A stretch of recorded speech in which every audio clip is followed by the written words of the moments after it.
So Glenn Greenwald was on the Jimmy Dore show, and Glenn Greenwald, what he's going to do here is he's going to let loose on AOC because AOC had rejected an alliance with Ted Cruz on the issue of GameStop and the Redditors and what's going on with that situation, where Ted Cruz agreed with AOC, and all of you guys know what happened at the Capitol. But I want to play this video for you guys. Go ahead and check it out. This week has been like the most amazing week of having the left and the right unite against Wall Street. Almost everybody across the spectrum supports what those Redditors are doing and is thrilled to see these hedge fund leeches suffering. And it has it's created a major opportunity to regulate, to legislate, to reform. And Ted Cruz, whatever you think of him, reached out by saying, I agree with AOC about this. So that was an opportunity for right and left to join together to do something that supposedly her main reason for existing as a political figure, which is fighting income inequality. And instead she turns around and says, fuck you, I don't want to work with you. You guys got me murdered. You're a white supremacist. And suddenly the two camps divide again. And over here you have the red team and over here you have the blue team cheering like morons at a fucking high school football game again because she ruined that movement because all she wants to do is attack Republicans and fortify the Democratic Party. That is what the left has become, and they know it. And that's why all that's left for them to do is do things like talk about your personality and occasionally mine. So this is basically the same take that I saw Dave Rubin make, and I was going to make a video on that, but I didn't want to amplify Dave Rubin. If it's not a video about Dave Rubin getting shat on by his own allies or whatever, I feel like it's a waste of time. But Glenn Greenwald doing this is, it's really, what he's saying is really dumb. Because AOC has already made an effort to actually work with Ted Cruz on issues that they agree on. But the issue is what Ted Cruz did with basically challenging the election results, as well as giving speeches in which he was basically inciting violence and telling people, we're not going to go out in the night, we're going to fight for liberty, stand side to side. And you know, what do you think that kind of stuff means? And in addition to that, honestly, even just challenging the results on its own is essentially inciting violence, because think about what that means, right? You're challenging the results, you're saying they're fake, you're trying to reject them. What does that mean? What does that say? That means that the election was stolen, arguably the biggest crime possible, right? The only bigger crime could be, I guess, treason. Although, is that treason? I guess it could be. You know, faking election results.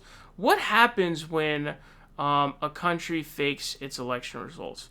Revolutions, right? So what do you bring here? It's obvious what's going on here. That in and of itself is essentially inciting violence, but it was laughably dumb to even challenge the results in the first place. There was no evidence, no nothing that would indicate or any proof that there was actually any of that going on. And we saw what happened at the U.S. Capitol, and AOC is essentially now giving her recounts of what happened in her position at the U.S. Capitol.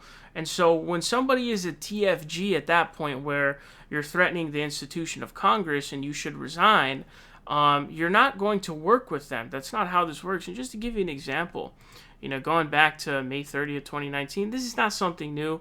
Ted Cruz and AOC have made an unlikely alliance on some stuff. You know, Ted Cruz said, here's something I don't say often on this point. I agree with AOC. Indeed, I have long called for a lifetime ban on former members of Congress becoming lobbyists. The swamp would hate it, but perhaps a chance for some bipartisan cooperation. AOC said, if you're serious about a clean bill, then I'm down. Let's make a deal. We can agree on a bill with no partisan snuck-in clauses, no poison pills, etc.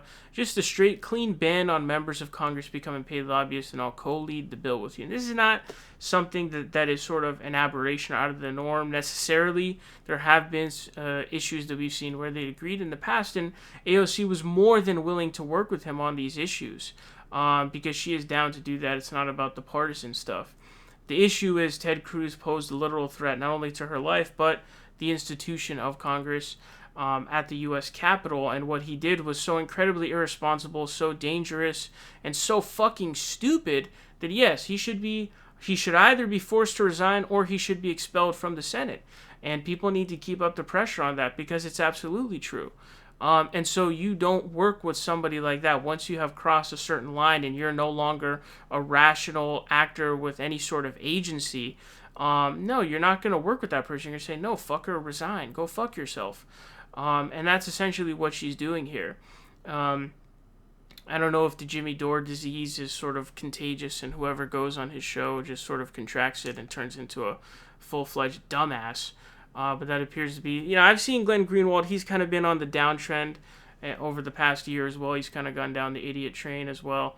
But it's obvious why she rejected the alliance with Ted Cruz. It's because of what he did. He was one of those few Republican senators who challenged the election results and was giving these incitement speeches saying, oh, we're not going to we're not going to go out in the night. We're going to go out together, standing side by side.